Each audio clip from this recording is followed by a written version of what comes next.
Socrates says to his friend Phaedrus, "Where are you coming from and where are you going?" Everything in my world is in the moment I put my pen to paper, my brush to paper, that everything's at stake. What do you make of that? What is that about? One might hear the distinction between the life of the mind and this embodied life and think that they are separate things. Can you talk about the relationship between those two? What is subservience of mind? I think it's tyranny. So the opposite of freedom is, one of the opposites is tyranny. And so the American experiment, and I think the experiment in liberal education, is how do you avoid that tyranny? This nation under God shall have a new birth of freedom.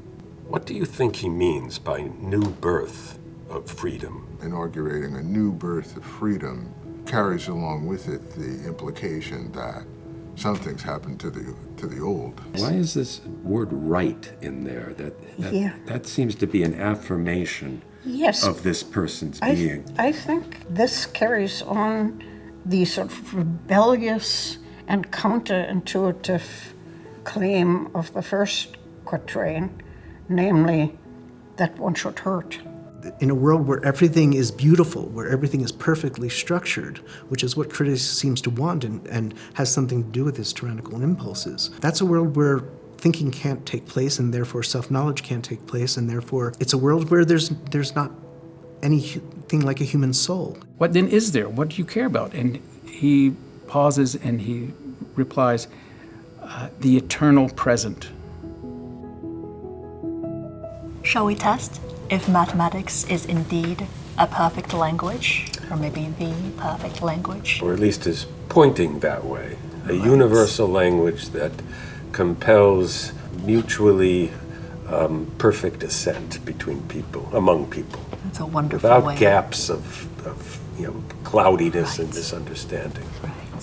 So if the results of your measurements are probabilities, so what is that telling you about the being that you're looking at? And then he throws a stone into it and then watches the concentric circles move out. If the physical world were enough, you would just be staring infinitely into it. But that's not what it is. It's somehow the alteration of the physical world where you see your own mind reflected in the kind of literal, in that case, turbulence.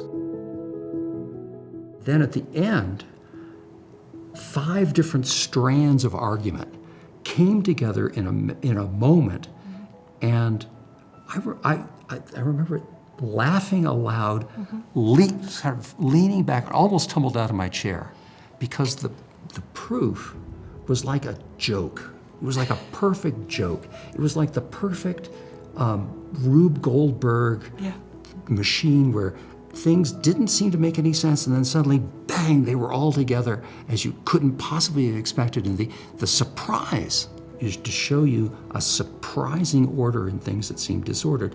That seems comical to me in the best way. It leaves us with the interesting proposition that love and logic, passion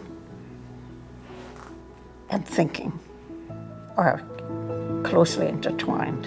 When you describe it to me this way, it's like I'm looking in a mirror that I haven't polished for a while. That there's always been a dissatisfaction with a strictly Western secular materialist account of life and reality. The fear of the unknown may be the most powerful thing in our lives that we're always running from. And somehow for Socrates, sophrosyne, it's not about running away in fear, it's about embracing what we don't know. It's love of the unknown rather than fear of the unknown.